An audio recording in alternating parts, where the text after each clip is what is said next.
दर्शक महानुभावहरू नमस्कार। युग प्रेस टिभीमा यहाँलाई हार्दिक स्वागत छ। सदाको चाहिँ आज पनि हामी उपस्थित भइसकेका छौँ। आजका मुख्य समाचार, ब्रेकिङ न्युज अपडेट लगायतका तपाईहरूलाई काम लाग्ने हेर्नै पर्ने महत्त्वपूर्ण समाचारहरूको साथमा हामीलाई अन्तिमसम्म हेर्नुहोला। हाम्रो मेहनतको लागि एउटा लाइक अवश्य गर्नुहोला। युग प्रेस टिभी अहिलेसम्म सब्स्क्राइब गर्नुभएको छैन भने सब्स्क्राइब गर्नुहोला। साथै नजिकैको बेल आइकन क्लिक गर्नुहोला। देश तथा विदेश कहाँबाट हेर्दै हुनुहुन्छ, आफू रहेको गाउँठाउँ, सहर तथा देशको नाम लेखी कमेन्ट गर्नुहोला। दैनिक रूपमा हेर्दै हुनुहुन्छ भने रेगुलर र आज पहिलो पटक हेर्दै हुनुहुन्छ भने फर्स्ट टाइम भनेर लेखिदिनुहोला। आउनुहोस् दर्शक महानुभावहरू, आजका मुख्य समाचारहरू सुरु गरौँ। नेपाली कांग्रेसका सभापति शेरबहादुर देउबा र इतर समूहका नेता डाक्टर शेखर कोइराला बीच विशेष महाधिवेशन विवादबारे छलफल भएको छ। शनिबार बिहान देउबा निवास महाराजगञ्जमा भएको भेटमा महामन्त्री दय गगन थापा र विश्वप्रकाश शर्माले आह्वान गरेको विशेष महाधिवेशन रोक्ने रणनीतिबारे कुराकानी भएको बताएको छ। पार्टीभित्र विशेष महाधिवेशनलाई लिएर मतभेद चर्किँदै गएको छ। नेकपा एमालेबाट दैलेख एक प्रतिनिधि सभा सदस्य उम्मेद्वारका रूपमा सिफारिस भएका नन्दकिशोर बस्नेत राष्ट्रिय स्वतन्त्र पार्टीमा प्रवेश गरेका छन्। शनिबार रासपाको केन्द्रीय कार्यालय पुगेर उनले पार्टी प्रवेश गरेका हुन्। एमालेमा टिकट नपाउने निश्चित भएपछि बस्नेत रासपामा गएको बताइएको छ। उनी दैलेख एकबाट रासपाको उम्मेद्वार बन्ने सम्भावना देखिएको छ। रासपासँगको एकता भाँडिएपछि उज्यालो नेपाल पार्टीले कुलमान घिसिङलाई अध्यक्ष नियुक्त गरेको छ। पार्टी प्रवक्ता डाक्टर राजु थापाका अनुसार नियुक्तिको औपचारिक घोषणा गरिनेछ।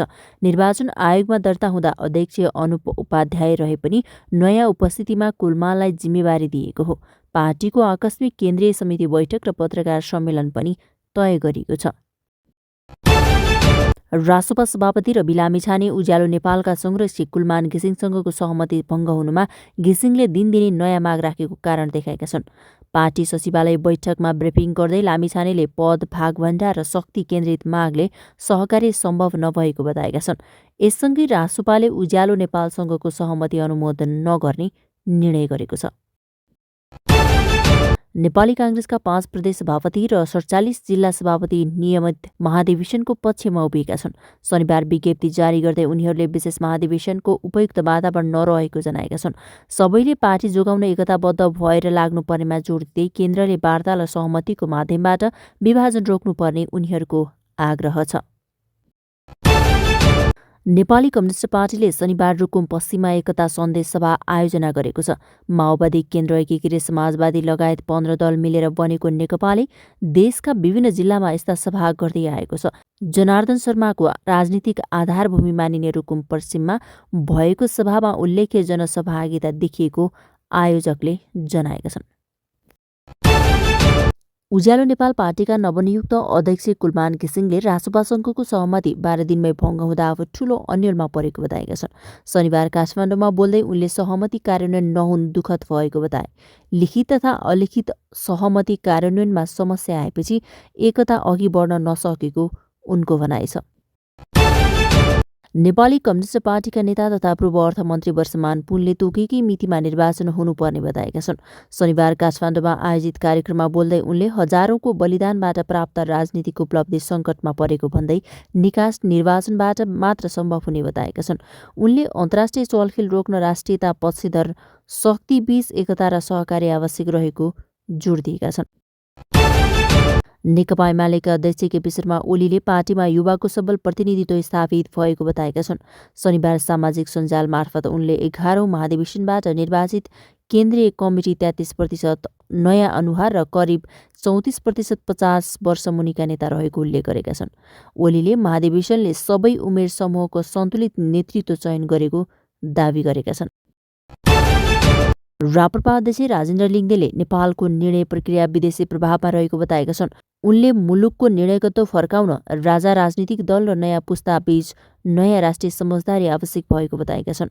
आगामी निर्वाचनअघि सबै पक्ष समेट्ने मौलिक व्यवस्था कायम गर्नुपर्नेमा जोड दिँदै लिङ्गदेलले पार्टीलाई थप एकताबद्ध बनाई राष्ट्रिय नेतृत्वदायी भूमिका निर्वाह गराउने प्रतिबद्धता व्यक्त गरे। उनले बाह्य हस्तक्षेप र दलहरूको नियन्त्रण घुम्ने घटनाबाट मुलुकको अस्तित्व सङ्कटमा पर्न सक्ने चेतावनी दिएका छन्। नेपाली कम्युनिस्ट पार्टीका नेता हरिबोल गजुरेलले मुलुकको समस्या समाधानका लागि समाजवादी क्रान्ति अपरिहार्य भएको बताएका छन्। उनले इलामलाई कम्युनिस्ट आन्दोलनको धरोहरको रूपमा चित्रण आगामी निर्वाचनमा हस्ते हतौडाको झण्डा फहराउन आह्वान गरेका छन्। गजुरेलले बढ्दो वैदेशिक हस्तक्षेप विशेष गरी अमेरिकी चलखेलप्रति आपत्ति जनाउँदै शक्तिशाली कम्युनिस्ट पार्टी आवश्यक भएको बताएका छन्। उनका अनुसार समाजवाद उन्मुख संविधान मात्र पर्याप्त नभई समाजवादी कार्ययोजना लागू गर्नु अनिवार्य छ। पहिला देश अभियानले सरकारले विगतमा गरेका सम्झौता कार्यान्वयन नगरेको भन्दै माघ 16 गतेदेखि देशव्यापी सडक सङ्घर्ष सुरु गर्ने घोषणा गरेको छ। अभियानका संयोजक doctor Nicholas Bhusal, SP Shah र पूर्व आइजिपी सर्वेन्द्र खनालले सरकारलाई झुक्क्याएको आरोप लगाउँदै नयाँ सङ्घर्षको आवश्यकता औल्याएका छन्। सरकारले जेन्जीका माग पूरा नगरेको, निर्वाचनले समस्या समाधान नगर्ने भएकाले आन्दोलन अपरिहार्य भएको उनीहरूको भनाइ छ। द काउन्सिल अफ जेन्जीका संयोजक सुदन गुरुङले उज्यालो नेपाल र रासपा बीचको एकता भङ्ग भएको खबरप्रति आपत्ति जनाएका छन्। उनले भने नयाँहरूले झगडा गर्दै बस्छन्, पुराना मिल्छन्। गुरुङले समझदारी पत्र अघि कुलमान घिसिङलाई आफ्नो गाडीमा लिएर बालेन र रवि लामिछाने सँगको छलफलमा सहभागी गराएका थिए। उनले मिल्ने कुरा उनीहरूमा निर्भर रहेको र आफू त्यसमा हस्तक्षेप नगर्ने बताएका छन्। इरानमा जारी सरकार विरोधी प्रदर्शनमा कम्तीमा 217 जनाको मृत्यु भएको दावी गरिएको छ। सुरक्षा बलले गोली चलाउँदा अधिकांश प्रदर्शनकारीको मृत्यु भएको बताइएको छ। सरकारले प्रदर्शन रोक्न इन्टरनेट र फोन सेवा बन्द गरेको छ। रेभोल्युसनरी गार्ड्सका अधिकारीहरूले आमाबुबालाई आफ्ना बालबालिकालाई प्रदर्शनबाट टाढा राख्न चेतावनी दिएका छन्।